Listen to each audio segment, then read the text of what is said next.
Hello, everyone, and thank you for joining EdTechTeam Online for our sneak preview of our newest course, the Chromebook Student Repair Team's online course. We have with us today a few guests that are going to talk about this course and why it's an important course for teachers and people in schools to take. If you have questions at any time, we would absolutely love to have you put them in the chat right below in YouTube, and we will get to those questions and answer them for you. So thanks for joining us. My name is Tracy Purdy, and I am the Director of Online Learning for the EdTech team. And I'm going to have our guests introduce themselves for you. First, I'm just going to quickly share my screen. We have a couple of slides we're going to share with you guys today. All right, so I said I was Tracy Purdy, and this is the Chromebook Student Repairs Team sneak preview. Our first guest that we have with us is Chris Kraft. Hi, Chris, can you introduce yourself? Hi, Tracy. I'm Dr. Chris Kraft. I'm the Director of Strategic Partnerships here at EdTechTeam, and I'm super fortunate to get the chance to work with the companies that are creating the products and services that we believe that are changing education and are utilized in classrooms all around the world every day. Awesome. Thanks, Chris. Our next guest is Mari, and Mari has written this course for you guys and will be facilitating this course as well. Mari, would you introduce yourself? Sure. Hi, I'm Mari Venturino. I'm a science and AVID teacher down in San Diego, California. And like Tracy said, I am the facilitator and I wrote this course. Awesome. Thank you. We also have Austin with us, and Austin has been really helpful in also creating this course. You'll see some videos from him in the course.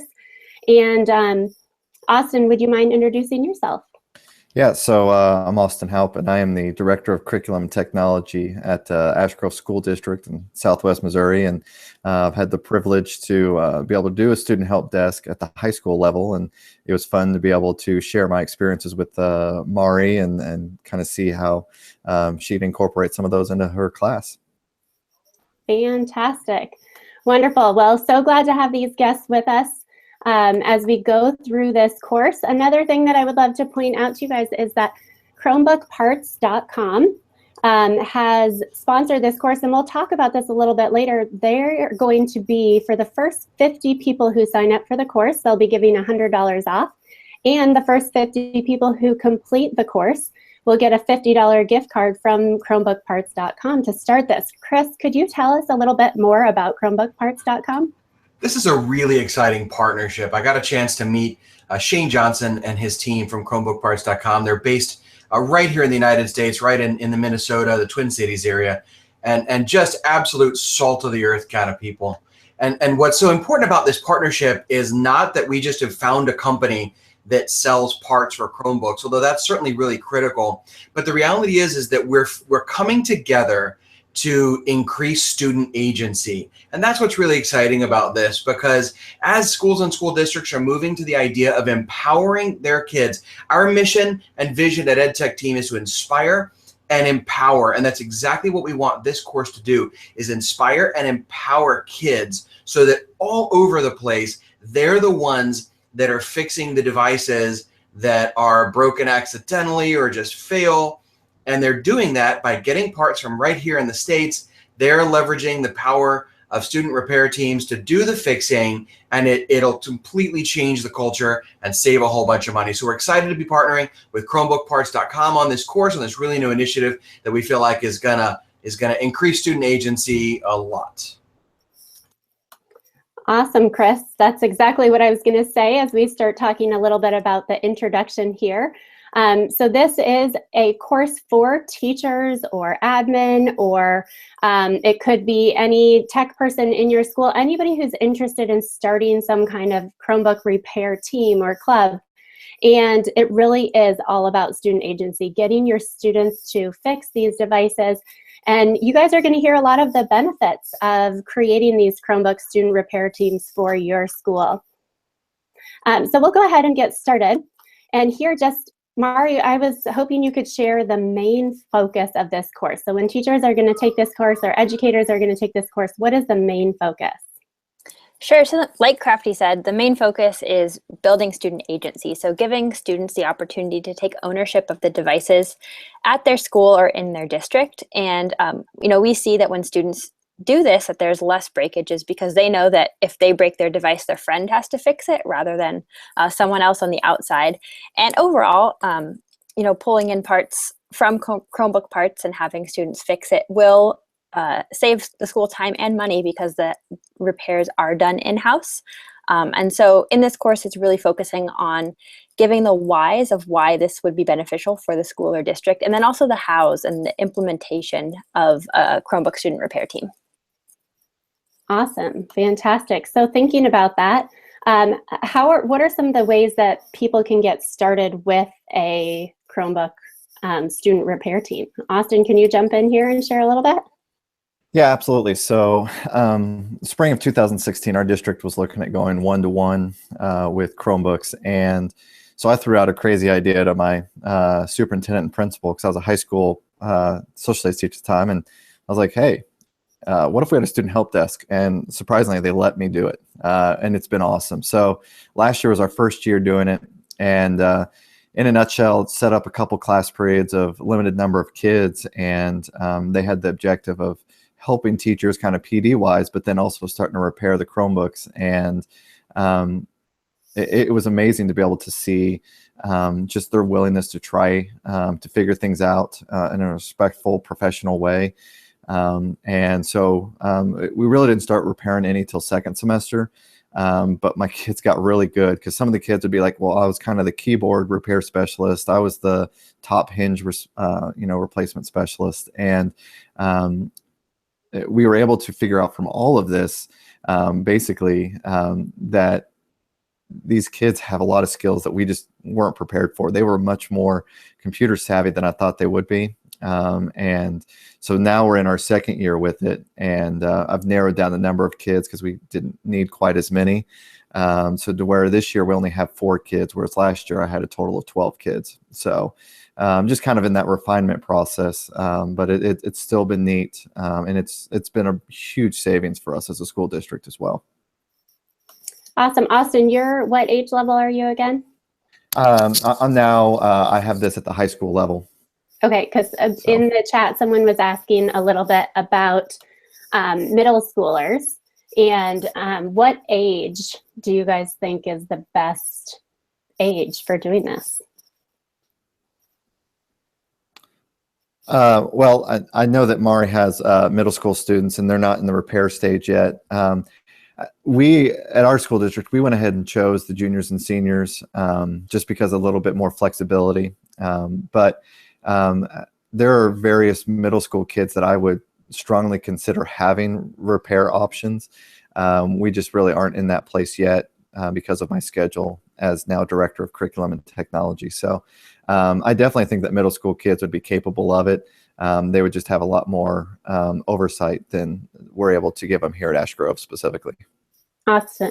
That's great. Mari, do you want to jump in there? I saw you nodding your head kind of that you agreed that middle schoolers would probably be able to do this. Yeah, I definitely agree. I see my middle school students, and I see that with supervision, they could definitely do it, and then releasing some of that supervision as the year goes on and as you see them working independently, and just making sure that there's accountability in place for the middle school kids, because they do get distracted. So making sure there are systems in place where they know where parts go, they know how to clean up and set up properly. But definitely, I think middle school kids could do this. Awesome. So we have more questions coming in just on this topic. And when you were talking about that accountability piece, do you guys offer credit for any of the students that participate? Yeah, so at the high school level, we offer it as an elective course. And this year we're actually also offering it to where, again, we're dealing with juniors and seniors where they're getting like internship type hours. Because the reality is the type of work that they're doing, they could go get a job today doing some of those same things, making quite a bit of money. So they're not only getting elective course credit here in the state of Missouri, but they're also getting some internship hours as well. Awesome. And for me, we run our student tech team as a club, so it's not an elective course, but very well it could be written as an elective course if I wanted to.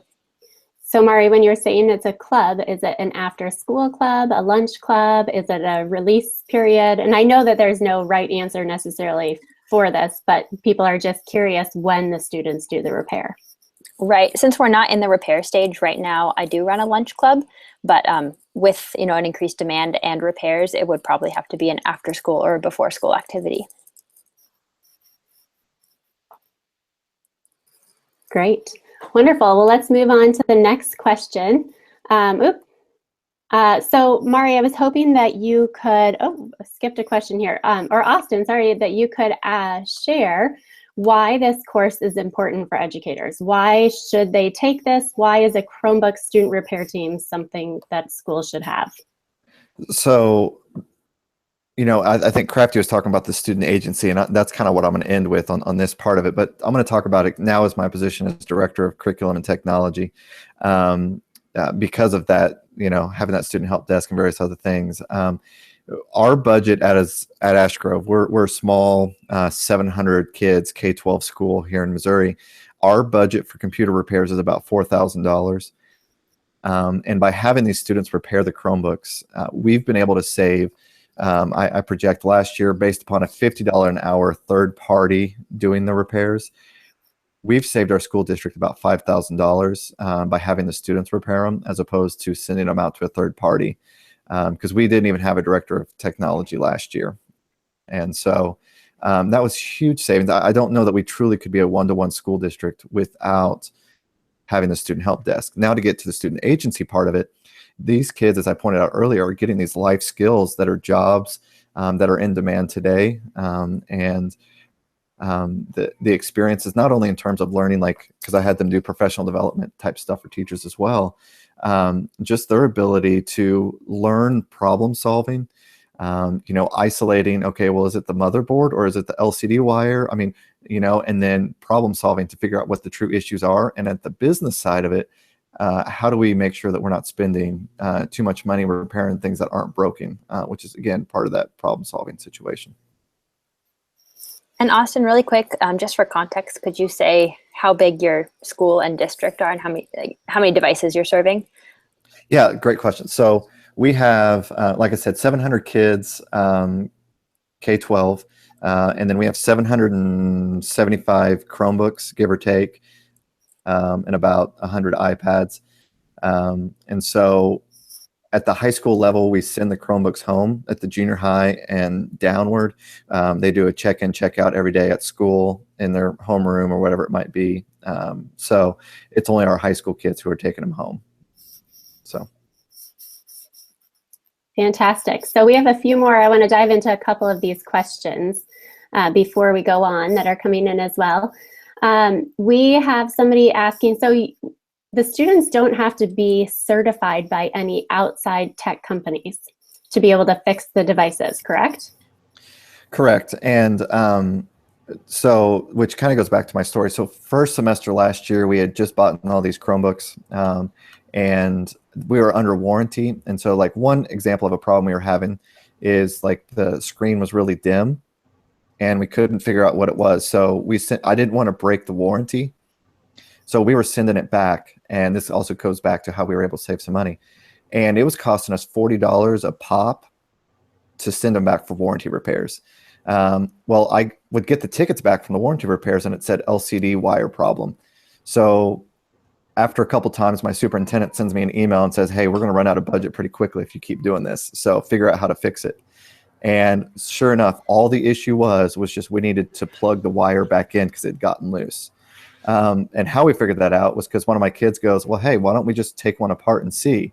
And so that was one of those little things of, I was like, oh, that's a great idea. And so no, they don't have to be certified. And most of the Chromebooks, the way they're designed, they're pretty easy to get in and out of, despite them being in such small stature.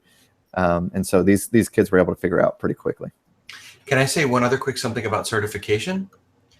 Just a quick note that there are a couple of major OEM manufacturers that are already, number one, there's one major manufacturer that I won't name right now, that they're already certifying kids. So if that's something that somebody's interested in, there are students in a couple of different states that are certified to do in-warranty repairs on a couple of major manufacturers. And we've already had, as a result of this partnership and as a result of the development of this course, we've had conversations with another major manufacturer, and we've approached them and said, hey, we're interested in student agency and this idea of student repair teams, and look at these great examples and look at how much money they're saving, and it's fantastic. Will you get involved with this and get excited about it and help these kids get certified? And they are fired up. So I think this is the beginning of a pretty significant wave along that line. Awesome, Chris. Thanks for sharing that, because I do think that people are interested in that. So going back to the course, Mari, we would love to know, I think people are very curious about, they're curious about student repair teams, but if they take this course, what are they going to walk away with at the end? What will they be able to do and have set up? So the main product created in this course is to create an implementation roadmap. And so as we learn the different aspects of the Chromebook student repair team for the school, we also create a roadmap where those that take the course will look and see who are their key players. So who do they need to get behind them to start developing this? What space are they going to use? Is it a club or class? Talking about how are they going to recruit students and how many. So Austin said, I think, 4 to 6 this year, right, Austin? For 775 some devices, and then start kind of getting ready to actually implement it and ready to take in students. We'll also talk about setting up a workflow, so getting Chromebooks that are needing repaired checked in, and then repaired and then checked out back to the kids. Fantastic. So people would be ready to walk away and start a Chromebook student repair team in their schools, which is awesome to have those skills and to really be able to take the time to plan out exactly what you need to do. We have a little bit of time. If you guys want to offer if you have any other questions, if you're watching, please put them in the chat and we will get to them. Are there any other thoughts that Mari or Austin or Chris, you guys would like to add at this point? Yeah, one thing, when I've presented at different places, I know that some bigger schools are afraid to do stuff like this because they're like, well, I pay a staff to do this. And my challenge to you is you might have the staff to be able to do this, but are you really putting your kids in the best place possible? Are you giving them life skills that they could use and like I said, get a job today? So even if you're in a bigger district that happens to be more affluent than a school like Ash Grove, where I'm from, I would challenge you to figure out how you could use this to be a benefit to your kids. Because again, you don't want to shortchange them just because you might have the finances or the personnel to be able to do this yourself. And this is a way to potentially benefit that staff member. A lot of times technical staff don't work directly with kids. So it's a way to give them an opportunity to be involved in the day-to-day operations of the school district and be student facing. So that gives them a chance to mentor students, gives them a chance to teach students, gives them a chance to give them life skills like you mentioned. And it involves, a school is everyone that's a part of it, no matter what role you fulfill in it. And the more that we can get everybody involved in all of these processes, potentially the better. And maybe it takes some of the load off some of the technical staff. And also, in terms of building student agency, not every student is a leader in terms of like student government or ASB. This gives a student an opportunity to be a different leader in a different way. And maybe some of the quieter students have an opportunity for leadership in their school without having to be, the kind of what we think of as student leaders. Awesome. Well, people are very excited about the course. I know that there are some questions about the actual model of the course. This is a course that is a cohort model. The first cohort will launch on November 15th, and it runs for 4 weeks. So November 15th through December 15th. After 2 weeks, the second part of the course will be released. So you'll have the first part of the course for the first 2 weeks, and then new content will be released after 2 weeks. You'll have time to communicate and chat with the other people who are in the cohort too. Share your model, ask your questions. Mari will be there to answer any of your questions that you guys have about setting up your own Chromebook student repair team. And as you can see, the first 50 seats, thanks to Chromebook Parts, we are going to give a $100 discount to anybody who wants to sign up, the first 50 people who sign up for the course. And those first 50 people in the first cohort also receive a $50 gift card upon completion of the course from ChromebookParts.com. If you want to do this, the coupon code is Chromebook Parts. You'll use that coupon code. To actually sign up for the course, you can go to edtech.team/student repair, and that will take you to the link to register for the course, and then go ahead and use that coupon code Chromebook Parts. Let me see if there are any other questions that have come through. So we have a question about the platform. This course is actually going to be the very first course in EdTechTeam Online's new platform.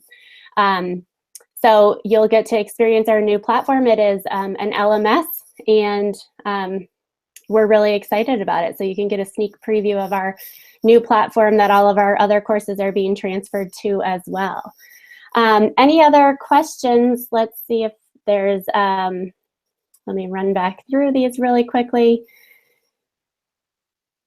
There was one question about the Chromebook recovery utility. Can anybody answer or tell a little bit more about that?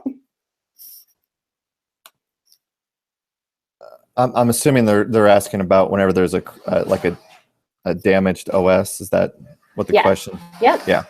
Yeah, and that's one of those tricky situations. You have to have a USB that has 15 gigabytes of space, or I think that's how much it was, and so we have a couple of those just prepared and ready for when a Chromebook comes in with the damaged OS. We can just plug it in, and again, that's stuff that kids take care of there in just a couple minutes. So awesome. Thank you for clarifying that. And Mary had a question about the course cost. The course is $149 in US dollars. Yes, USD. Thanks, Michelle, for jumping in and clarifying that for us. So we're really excited about this course, and we really hope that lots of you guys can join us on this course. If you have any other questions, please either tweet them out using the EdTechTeam Online hashtag. Feel free to email me, Tracy@EdTechTeam. I will also go back through the questions and make sure that we answered all of those questions. And let's see here, we've got a couple more things coming in about another question just about elementary students. Are the elementary students doing any of the recovering with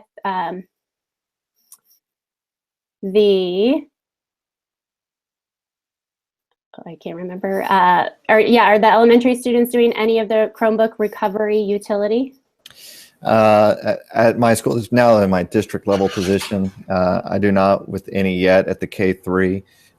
We're looking at how we can implement it in our 4 through 6 building, as well as getting a couple kids in that junior high. We're not there yet, but that is something that we're looking at doing maybe this spring, getting the feelers out and getting an idea of, again, a couple kids in those areas who could do some of the minor things that they could just fix there pretty quickly. So. Awesome. Well, we hope that you guys will join us in this course. We're really, really excited about it. And don't forget, edtech.team/student repair is where you can sign up. I will also send everybody who registered for this webinar, I'll send you an email later tonight with that link attached to it as well. So there are no necessarily in the course outline, there will be dates and times. There are not necessarily set times. While it is synchronous in the actual dates that you'll be going through the course, you can work throughout that content at your own pace. And if you miss a Hangout on air, they're always recorded and you can watch them at your own time. So again, we thank you guys for joining us, and reach out to us at #EdTechTeamOnline. Thanks. Thanks, Mari and Austin and Chris.